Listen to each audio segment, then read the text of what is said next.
me share my screen here. We are on item 6 of the first chapter of the Medium's book. Are there spirits? We are finishing discussing if there are spirits. We actually started reading that, but I think it's important for us to read from the beginning because for us to understand completely this item. So starts on, it's item 6, Zoraida, please. Okay. Let us set aside for a moment the facts we consider to be incontestable. Let us believe in the communication with spirits as a simple hypothesis.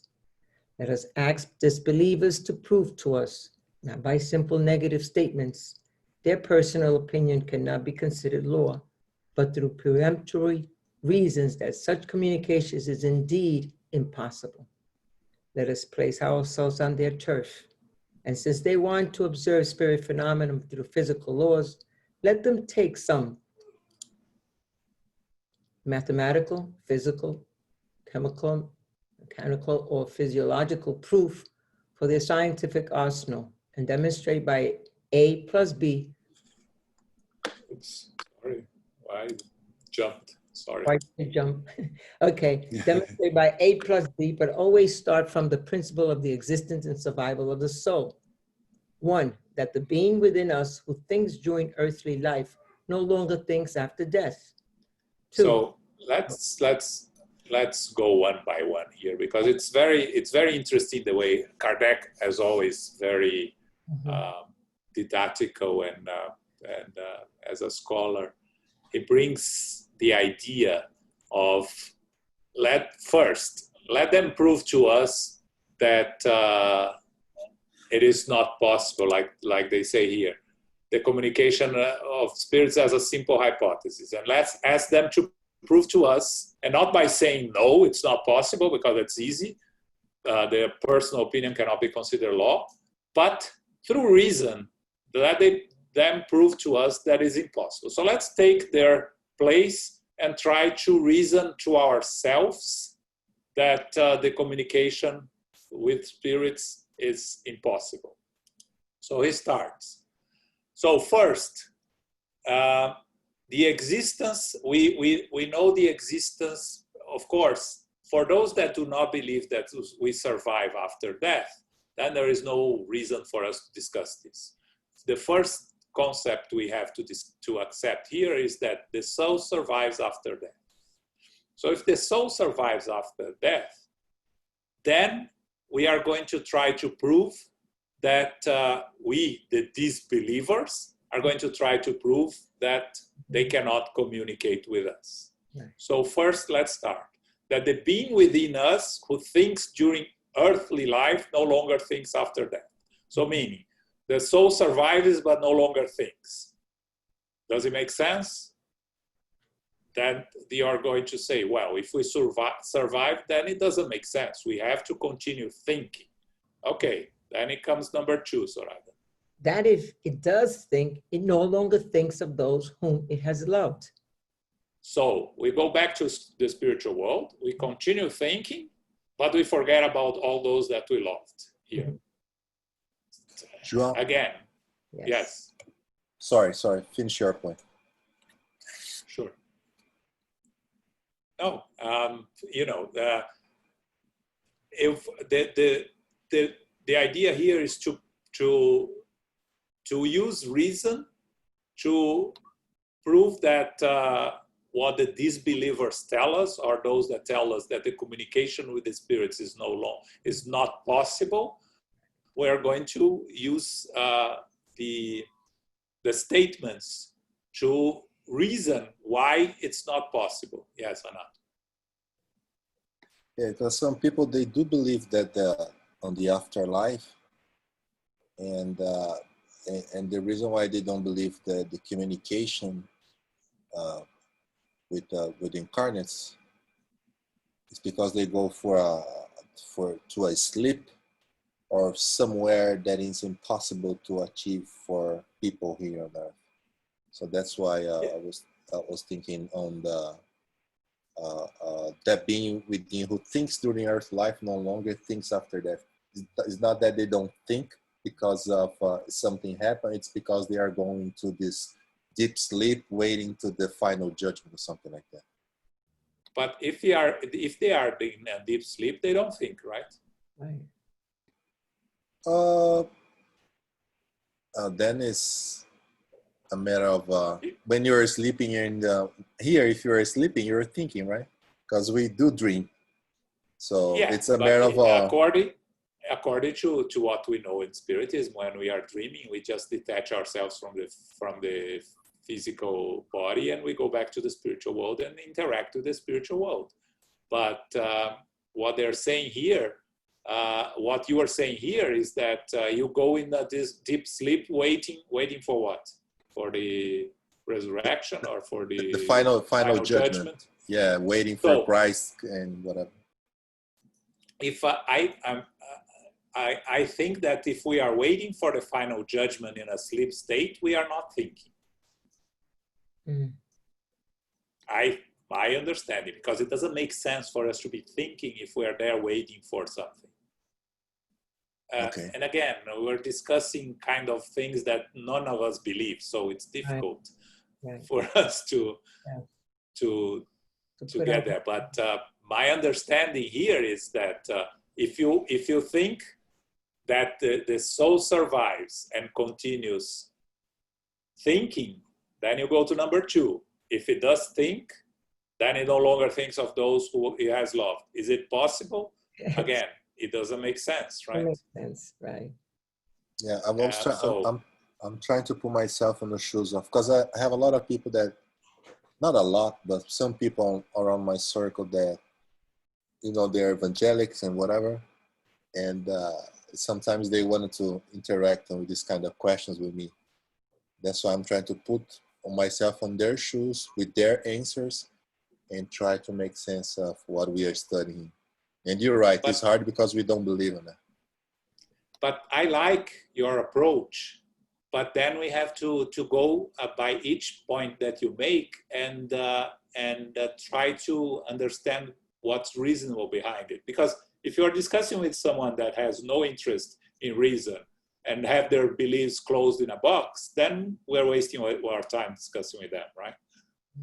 But if you are discussing with someone that is open to argue and to see reason, then that's where what we are going to study here helps, because you're talking with someone religious that believes that the soul survives after death, but that the soul cannot communicate with the spirit cannot communicate to their loved ones that are here incarnated. Why? Usually the answer is the devil that's trying to trick you and not to follow Jesus' steps. That's the most frequent answer that I get. Again, I'm just you can go in a whole different direction, and then you ask them, but why we are listening to the devil and we are not listening to our heart? Our heart tells us to be close to our loved ones.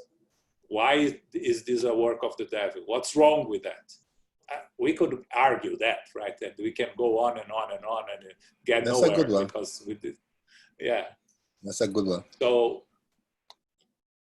we have, but it has to be with someone that is open to discussion, right? Because a lot of them are closed in their beliefs and in their dogmas and are not open to discuss. But let's continue with the reason here, because I think the reason that Kardec brings is very beautiful and logical. So we are doing here. So if it does think, so we conclude that it thinks, right? Because it survives.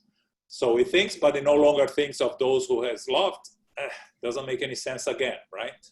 So then what happens on 3, Zoraida? Okay, that if it does think of those whom it has loved, it nonetheless does not wish to communicate with them. Okay, again, let's say, your Zoraida, your son travels to California and is living in California, right? Right. Do you want to communicate with him or not? It doesn't make any sense. Of course I do. Doesn't make any sense. I don't understand. Yes. If you love each other, why wouldn't you want to know what's going on with them? It just doesn't make any sense. Yes, of course, there are difficulties, and we understand that. That's not what we're discussing here, right? So if you want to communicate with your son in California, maybe he's working, he cannot talk to you, maybe the phone broke. There are difficulties that we'll find also in the spiritual world, but it does not mean that you do not want to communicate with each other, right? Right. Because love does not separate. Okay. Yeah. Okay, number 4. That if it can be anywhere it wants to be, it cannot be right here beside us. That's also a point, right? Because if our loved ones want to be close to us, why can't they be? Again, we know that there is a lot of impediments in the spiritual world and a lot of issues with that. It's not that we can be wherever we want, but to say that is impossible, it's also wrong, right? Can you be close to our loved ones? Yes, we have our guardian angel, and our guardian angel is close to us. Our familiar spirits are close to us, not all the time, because everyone has their lives, but they can be beside us, right? Yeah, absolutely. This is really, these statements are really logical in the sense that it makes you think. Yeah. That how could people, well, I could understand why they don't understand. Yeah, well, sometimes it's laziness. Yeah, they don't moral want laziness. Learn. Okay. Yeah. Okay, number 5, that if it is right here beside us, it nevertheless cannot communicate with us. So why would it be beside us if you cannot communicate? Then why? Let's say, would you travel to California to see your son, but you know you cannot see him? What? So you won't travel, right? If you cannot see him. Of course not. Doesn't make any sense. Yes, it's the same thing, right? If you are beside us, why cannot they communicate with us? They have to. No. Yes, Luis. Sorry, I really love Kardec. I like the way he thinks, but not always. And mind if I differ here? I think this particular reasoning he's building is not to my liking. I don't think, maybe it was good at the time, but it's very arguable. Many arguments that you, João, are using are based on additional knowledge that you received. So only, assuming the principle of the existence and survival of the soul, it's not, a natural derivation that they can be at our side and they can communicate with us. That's not obvious. It's absolutely not obvious that an existing soul after disincarnating could be on the other side of the universe, parsecs away, and could communicate with us. I think, my personal opinion, this particular item 6, it should use more the argument of experimental confirmation, as it did on item number 3 or 4, I forget. And in my opinion, that's what allow us to say that yes, they can communicate with us because they do that. So sorry to interrupt, but unless I'm interpreting this incorrectly, I never liked this particular topic, so I'm just maybe mumbling here. Sorry about that, but I couldn't stay quiet. Okay, this is a philosophical discussion that Kardec is bringing to us. So philosophical discussions are always subject to to be more comfortable or less comfortable with the ideas. So I think he's building here on the philosophical aspect of the possibility of communication between soul on the other, spirit on the other side, and a spirit on this side. And I understand the difficulties that you have with the concept, but I think he presents in a very logical way of getting us to accept and understand the possibility of a spirit communicating with us.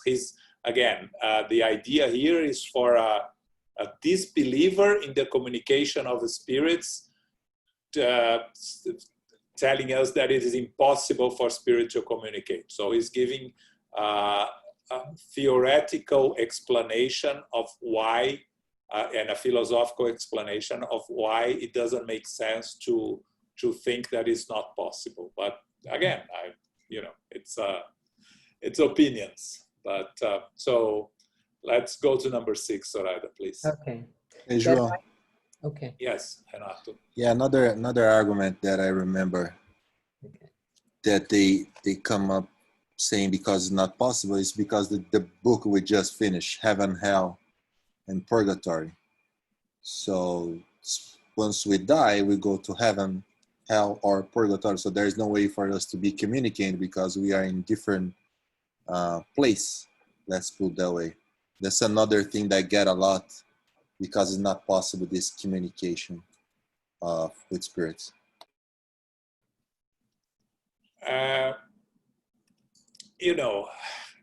Again, it's a discussion. So you go back to say, so they are in heaven, hell, or purgatory. So they continue to think. If they think, they continue to think about those they love, right? So it only gets into a problem because it cannot be right here beside us because they are in heaven and hell or purgatory, right? Exactly. But up to number 3, they wish to communicate with us, but they cannot, right? The argument here of heaven and hell and purgatory, it goes to more of a conceptual issue of these are physical places and that what they are doing there, right? And if they are there, what exactly they are doing there. And you go there trying to let them explain to you what they are doing there, because we cannot explain because we don't understand the concept of heaven and hell, purgatory. So we need to bring them to their ideas what they are doing there, and based on what they say, we will have arguments to discuss it. Yes, Yeah. Luis. Yeah. Sorry, again, I cannot stay quiet. For me, Spiritism is not a philosophy, and Kardec makes that point many times. And the thing I always say in my lectures, in basic Spiritism, the communication between the two worlds is essential. So Leibniz, whenever I don't remember, the 16th or 1700s, he created a philosophy, all theoretical, admitting the continuation of the soul. But that was, a theory, disconnected from experience. Spiritism is not that. It's an experimental science in these aspects. I mean, I would tell Renato, in a mediunic section, who is talking to us? If we doubt that the spirit exists, that there are mediunistic sessions happening all over the world every day, even outside of the spiritist spheres. I mean, other religions, other sects, this phenomenon of communication happens. So how can I say? anyway, it's not a philosophical discussion. I think the experimental part is central, and that's the argument I would use to those guys, Renato. Well, if they cannot talk to us, who is doing that? Your cousin? Yeah, they are going to say that it's a hallucination, and that is that they will say that they will find these excuses.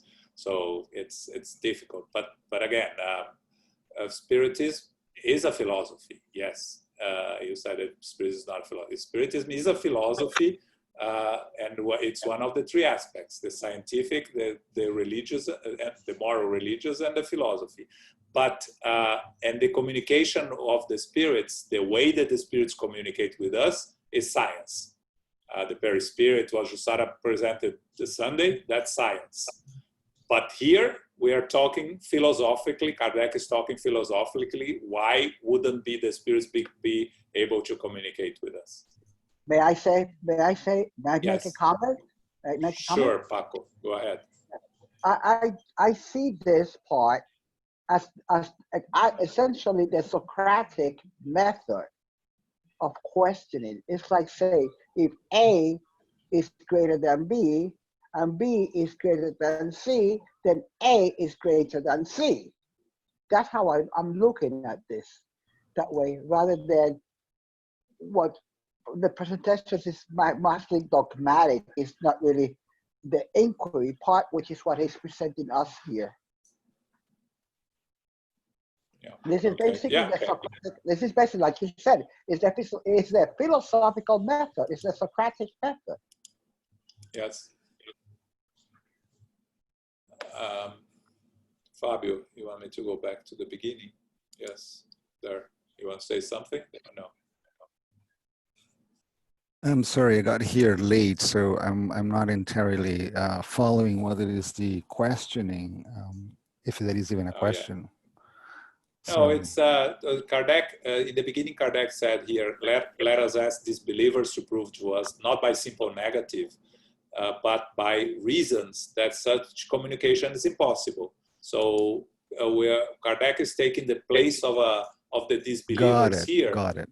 And presenting items of why it doesn't make sense for you to disbelieve in the communication of its spirits. Got it. Thank you. Mm-hmm. So let's go number 6. Okay, number 6. That by means of its fluidic body, it cannot act upon inert matter. And then 7. Okay. That if it can act upon inert matter, it nonetheless cannot act upon a living being. So here is when we talk about the communication. The spirits cannot act on matter, and we have examples of spiritual phenomena that happens when we have the table turnings and all these things. There are physical phenomena happening, so the spirits can act over matter. And then the rest, it's just really the beginning of the mediumistic communications. And just read 8 and 9. Okay. That if it can act upon a living being, it cannot guide his or her hand in order to write. That if it is able to thus write, it cannot respond to questions or transmit its thought. So what Kardec is saying here is that if the spirits can act upon matter, so why cannot they act upon a living being? And if they cannot act, they can act upon a living being, why cannot it guide his or her hand in order to write? And we have psychography, right?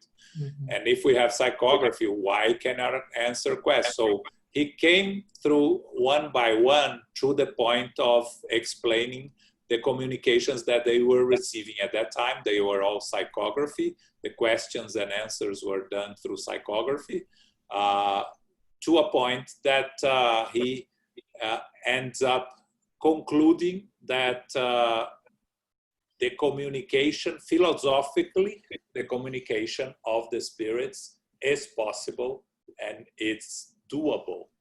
Okay, and then he gives the rest, and just read the rest. Okay. When Spiritism, someone's going to say something? Okay. When Spiritism's adversaries demonstrate to us that none of this is possible, using reasons as obvious as those used by Galileo to prove that the sun does not spin around the earth, then we will admit that their doubts are well-founded. But until today, unfortunately, their entire argument may be summed up in these words: I do not believe in it, so it is impossible. Undoubtedly, they will retort that it is up to us to prove that the manifestations are real. However, we have already given them such proof both through the phenomenon and through reason. If they refuse either, and if they even deny what they have seen with their own eyes, then it is up to them to prove that our reasoning is faulty and that the phenomena are impossible after all. Yes. So here in the end, what Kardec is basically saying is that, let's not put on ourselves the burden to prove that it is possible. We have proven that it is possible. We have proven through the phenomena and through reason. If they don't accept that and they say it's impossible, they should prove what they're saying.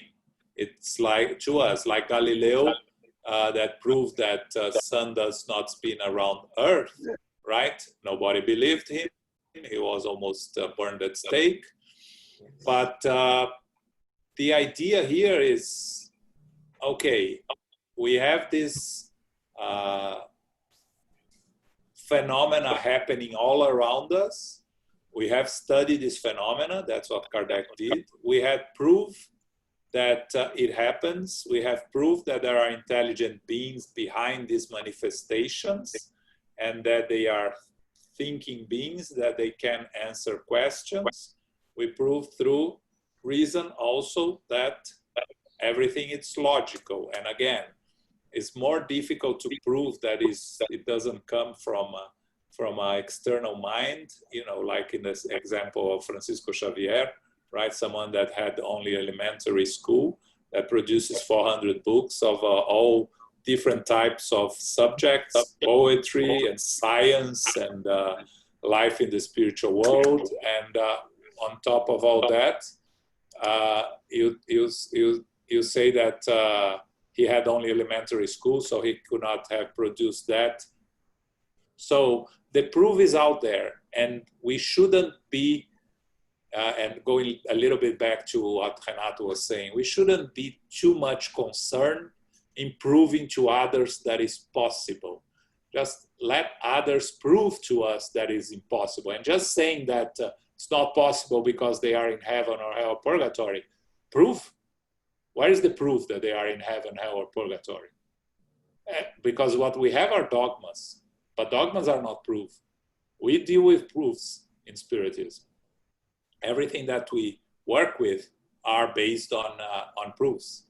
So, you have a question, Danny? No? Okay. Could I comment? Yes. Joel? Teresa, yes, please. Yeah. I think this is it's right, and it's good to expose this, because when I look at this, I feel that Kardec is teaching us to keep an open mind, and also to because if we don't understand another person, we can't help them. So it's essential to understand.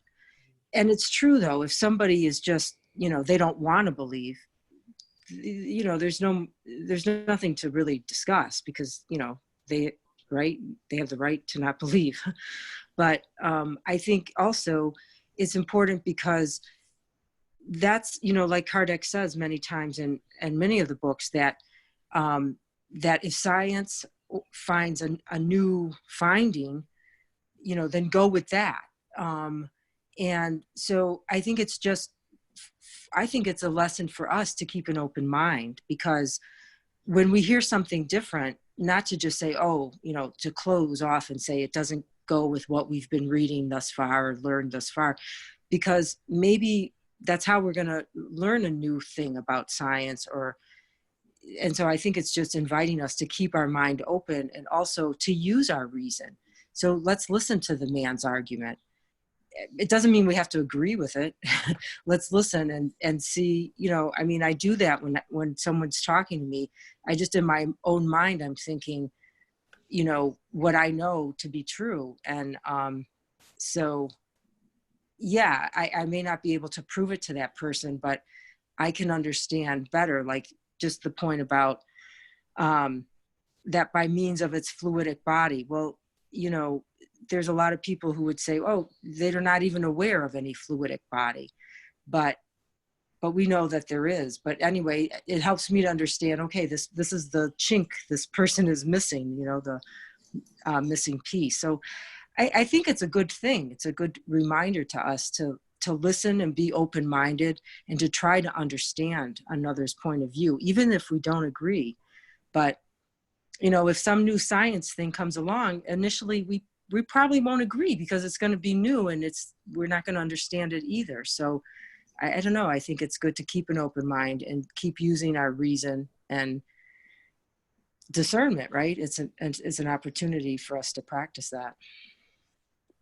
Yeah, I agree with you. It's a healthy discussion with whoever wants to discuss. In Spiritism, we should not be afraid of different opinions. We actually, you know, Kardec says that unshakable faith is the one that can face, can face life every day and face reason face to face in every epoch of humanity, right? So we should have and that's why we're here studying. So we have the basis for discussion, for arguments. But of course, if someone is completely closed to new ideas, then we'd be wasting our time, right? We shouldn't waste our time with those that are not interested or are dismissive. But those that are really interested and have a completely different opinion, well, let's have an open discussion. It's always only helpful to ourselves. We learn a lot also, right? Listening to different opinions. And, you know, it's interesting to see those TV series that covers sects of religions. I find it very interesting because you see the customs, the beliefs, the dogmas, and it's an exercise for our minds, right? To see other ways of seeing the world and the spiritual world inclusive, and you find many things that are similar to ours and many things that are completely different. So it's very interesting. Okay, so chapter 2. Hey, João. Yes. I was just thinking, this is it's very well put it together by Kardec, the step by step, in order to make sense. And at least from the people that I talk, you cannot make sense with it because it's not it doesn't have to make sense for you to believe. It's like, you know, I don't know if it was you, Elmo, or Julio once say, if you know, if we do understand how the cell phone works, we have no idea how the cell phone works, but we do believe that it works. So and there are some people nowadays that, you know, that they live in a, you know, communities that they don't have cell phone, they don't have TV, they don't have nothing of the technology because they think it's a evil, whatever reason is. So even though you can explain to them, give them the guidelines of all the benefits of everything, they're not gonna believe, even though they understand it. So, and that's why I only talk to people when they approach me and they ask me, you know, they're curious, at least the curiosity factor. I'm not saying that they're gonna do for the sake of learning or whatever, but at least they are curious about it. Then I engage in and try to, you know, apply all these steps, something like that. But in my experience, it's not a matter of explaining, even with the details. It's just a belief. If you believe, you're good to go. Yeah. Yes. May I make a comment? Yes, go ahead, Paco. The way I look at it is that if I engage with you, Joao, if we're engaged in a dialogue and you're coming with a philosophical or Socratic way of looking at things, and I'm coming to you with a dogmatic way of looking at things, we are not talking the same language. And Spiritism prides itself in using logic and rational thinking. That's the way I look at it. If we're going to engage in a conversation, Joao, and you're using the Socratic method, the philosophical method, the logical method, and I'm coming to you with dogma, we are speaking different languages. That's the way. That's my comment. Yeah, I agree with you. Yeah. But excuse me, but yes, the whole relationship between incarnates talking to discarnates is ancient.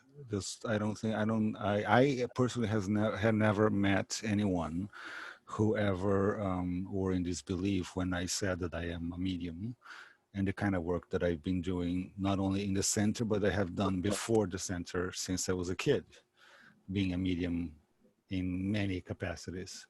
So the whole oracle in ancient Greek, you can read about anywhere in the web. It's clearly a different word was used then, but they were clearly mediums who were communicating with whatever entities in whatever level they were at back then,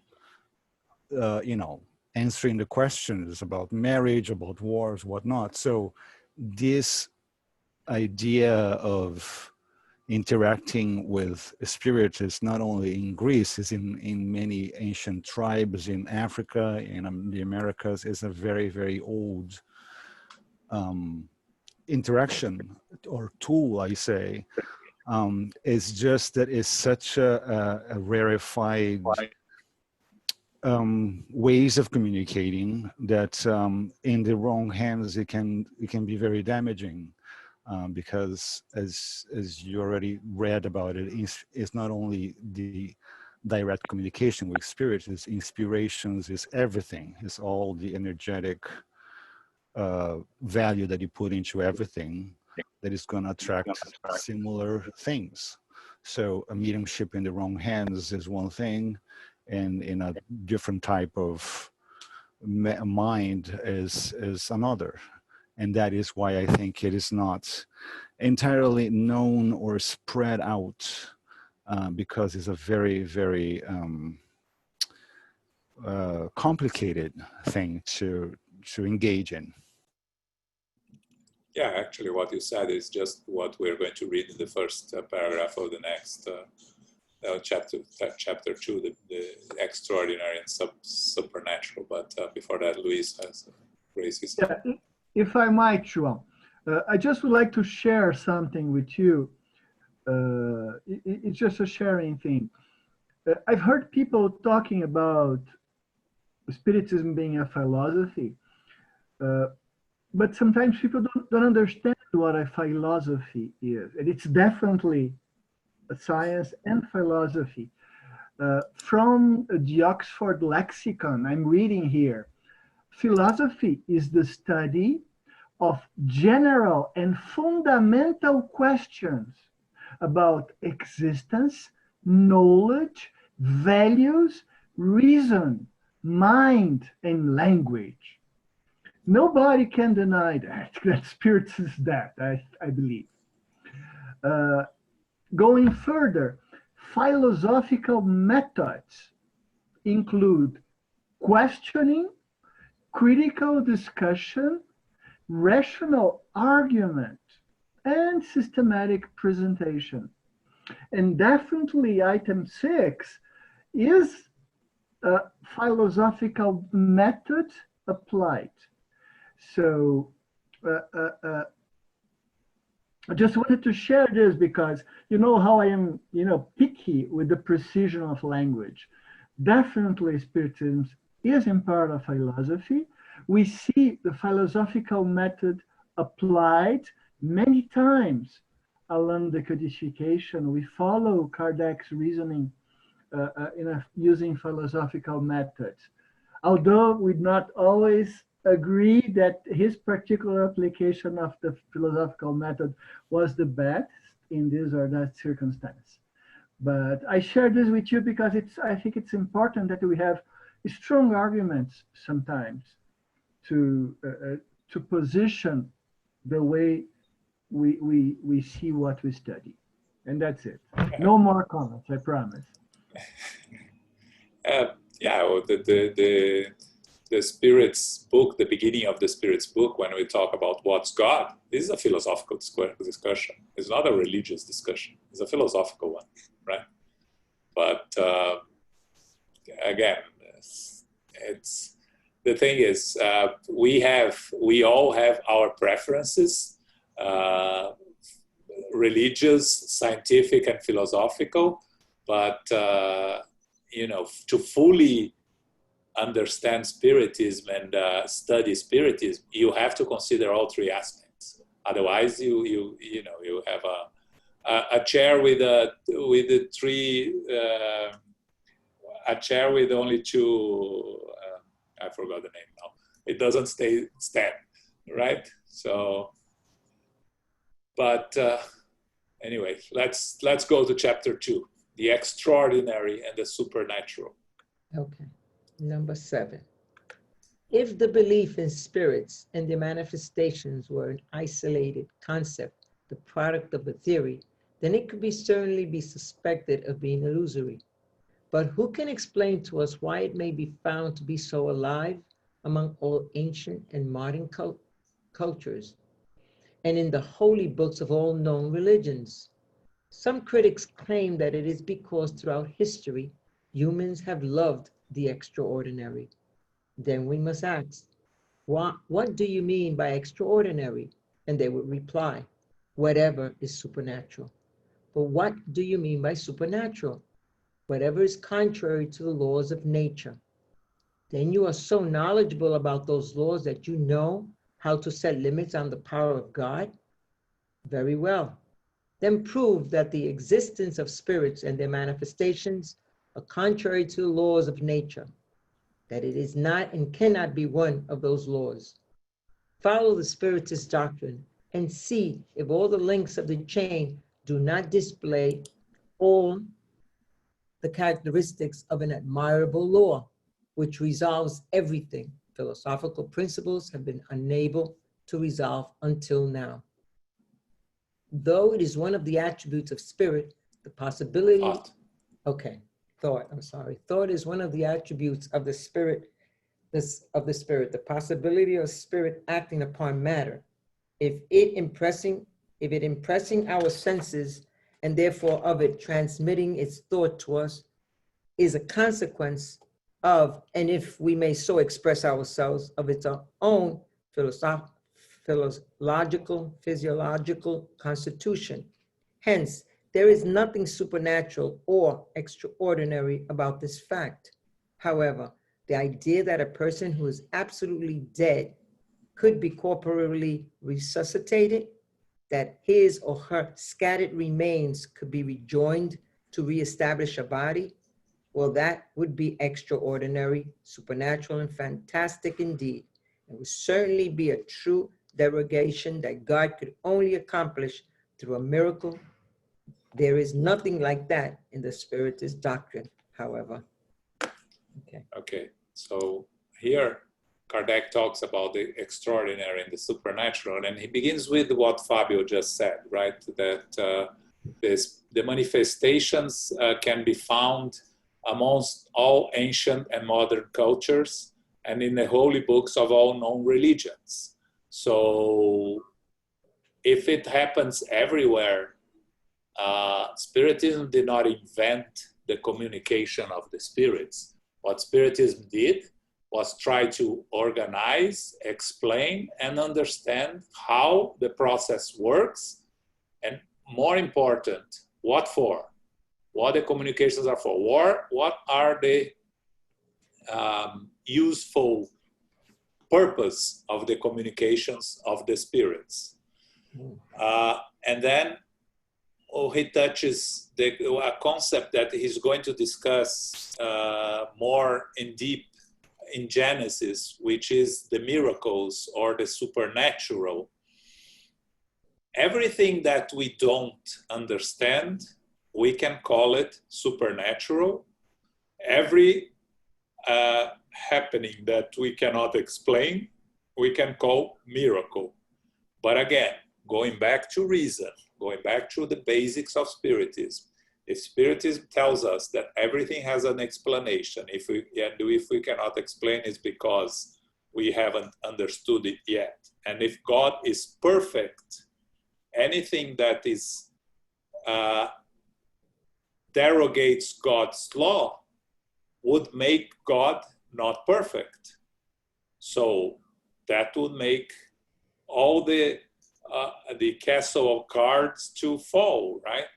If we start with the principle that God is perfect, then and the natural laws are perfect, then there is nothing can break those natural laws. So there are no miracles. And we will discuss this in Genesis, in the last chapter of Genesis, in the last part of Genesis. Miracles are just our lack of understanding of how it works. You look at a magician doing magic tricks. Mm-hmm. You can call it miracle, but really what it is they are doing something that you cannot understand. And that's the magic, in a sense. So supernatural, extraordinary miracles are just things we don't understand and we don't know how to explain. Because if we understand that God is perfect, then we cannot accept a derogation of the natural law, because it will go against the God's law and would be a hole in the whole system that we are believing here and understanding.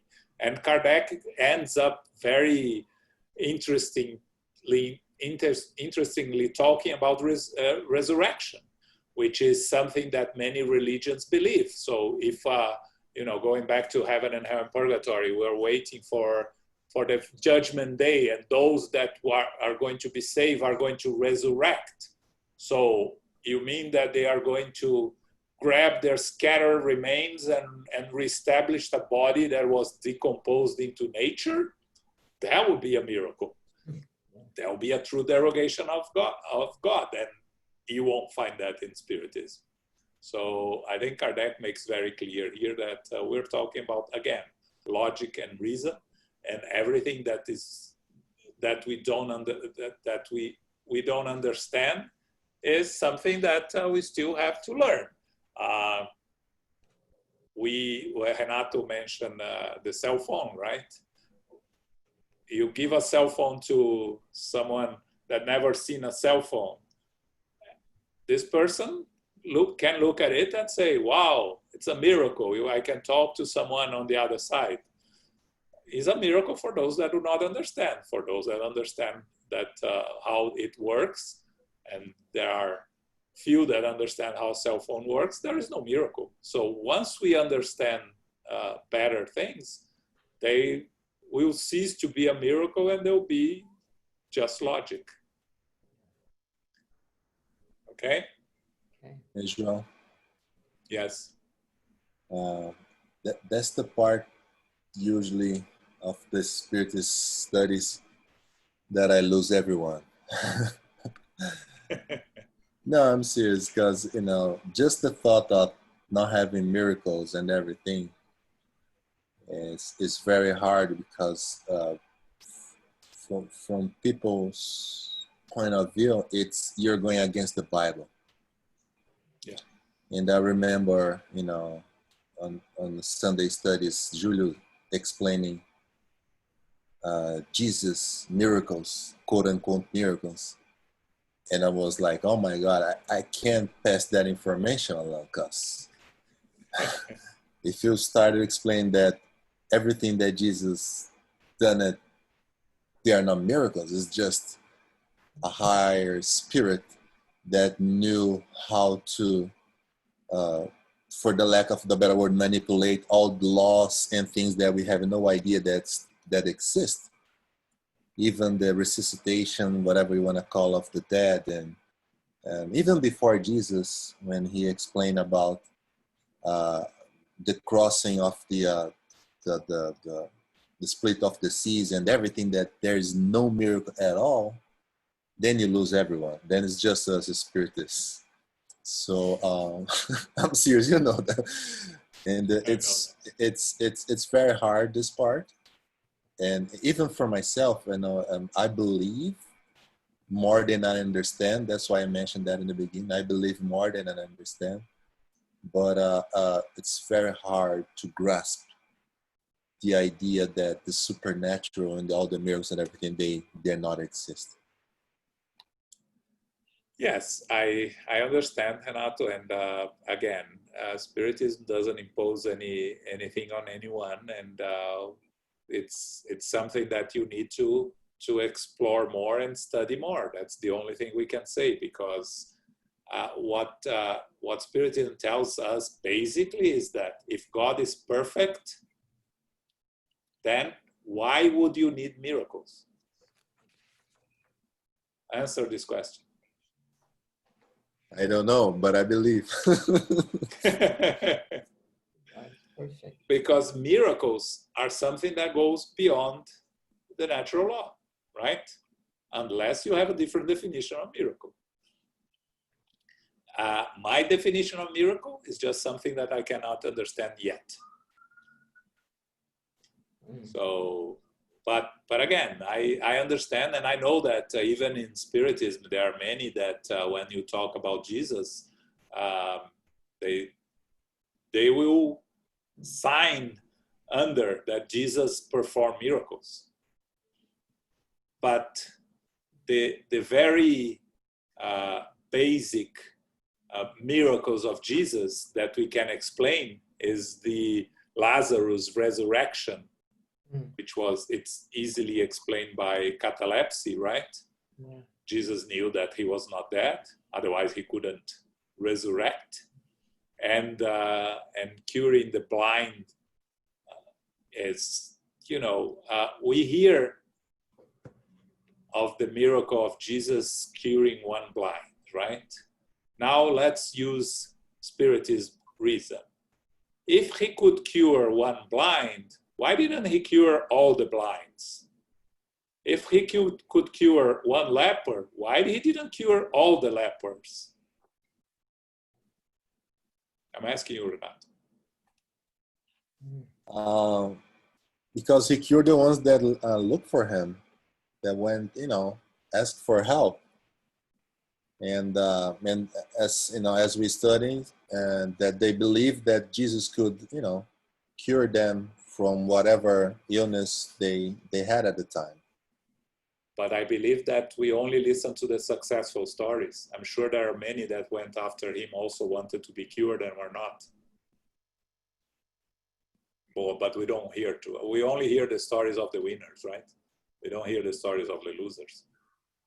So being Jesus a perfect spirit, if he could perform miracles, he could have cured all of them. Why didn't he? Because not all the diseases could be cured, not even by Jesus. What he could do is those that had issues that maybe modern medicine would be able to cure today, he already knew how to cure them. But others who couldn't, that they were beyond repair, the physical body, or they didn't have in their plan of reincarnation, Julio is not here to scream, they were not. So, you know, I'm just trying to bring reason here to the miracles of Jesus.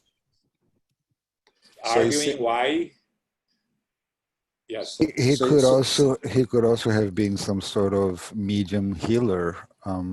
It could be so many things. I mean, who knows? So, He so you was say, everything. As a perfect spirit, he was everything, Fabio.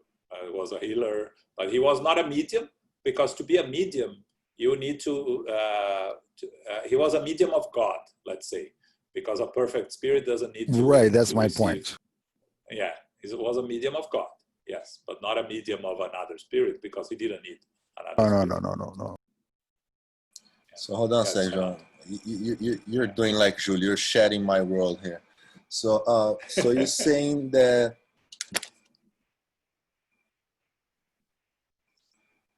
So because it's every time we study, we do an emphasis of the belief that Jesus could help them, and now you bring this, you know, that the unsuccessful. I don't even know if there's such a word, unsuccessful, case that people could not help them because the damage was already done in the physical body. There's no turning back on that.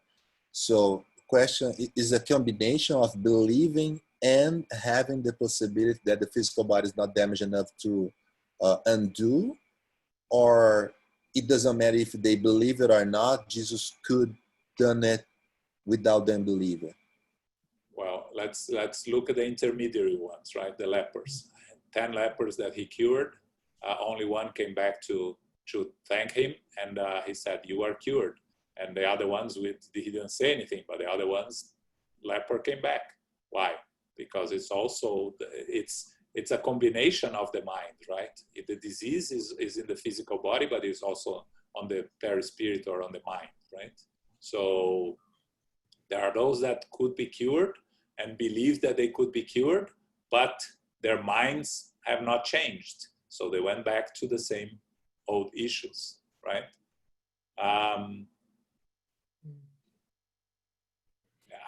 It's a lot of things for you to think. We'll come back on that. All right. Now, because we already reached our time here. So anyone has any questions or comments? Otherwise, we're going to stop here. I hope you are going to sleep tonight, Renato. Yeah, I will. I'm not saying about the quality of the sleep, but I will.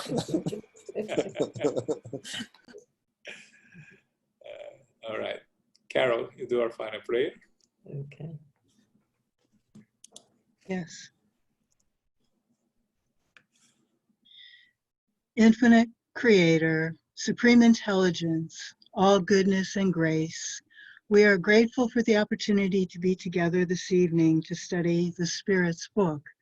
We are grateful for our knowledge that we do believe in spirits, that we know that there can be spirit communication, and we are able to use that communication wisely in our lives. We are grateful to our spiritual benefactors, the good spirits, those who are assisting us, the guardian angel that is with us all the time. May we humbly receive their guidance. May we use it to the best we can each day. May we receive this love and light through Christ and through the embodiment of ourselves and our loved ones. We are grateful to receive the understanding of what we have learned tonight, and may we continue to go forth using it each day, sharing it with others as we are able to do so through our discernment. As we close this meeting tonight, we humbly ask for safety and protection, for increased health, well-being, inner peace, and comfort. We are truly grateful for all the blessings that we have received, and may we continue to receive them in the future. We close now and ask for safety and protection, and we ask for health and harmony for our loved ones, our friends, and those who are in spirit as well. May those who need assistance and those who are suffering receive comfort and grace. We close now, and as we go forth, may we be beacons of light during the week. Go forth now in peace, so be it.